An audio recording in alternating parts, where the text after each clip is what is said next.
कस काय चाललंय? लय मस्त. तुमचं काय चाललंय?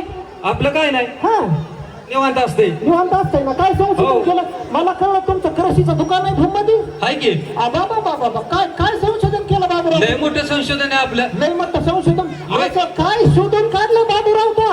वांग वांग वांग वांग भाजीचं वांग तेच. हा भारताचं वांग आहे ना.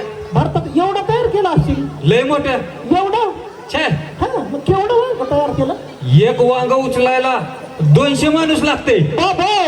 हो. एक वांग उचलायला 200 माणस आहे? मग काय, आपलं संशोधनच डेंजर आहे. नाही तुमच्या घरात कोणी पुरुष जन्माला नाही ना आला, सगळे संशोधन करत मग काय, आमच्या वांग्याचं राहू द्या, तुमचं बीडवाल्याचं सांगा काय ते. आमचं काय नाही बाबा, आम्ही गरीब माणसं. हा. आमचं साधं भांड्या कुंड्याचं दुकान. छे आम्ही काय नाही, एक साधं भगुन तयार केलं. छे, भगुन बघून त्या भगुनाला उचलायला 3000 माणसं लागत आहेत.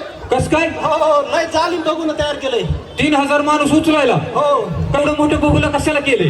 अरे बाबूराव, तुझ्या मग वांग्याची भाजी कशात करायची? अरे तू काही फिकी, 200 माणसं लागत असतात का रे? बरं आपलं राहू दे. उचलायला आणि लय डायलॉग विसरायला लागला. याला काय अर्थ?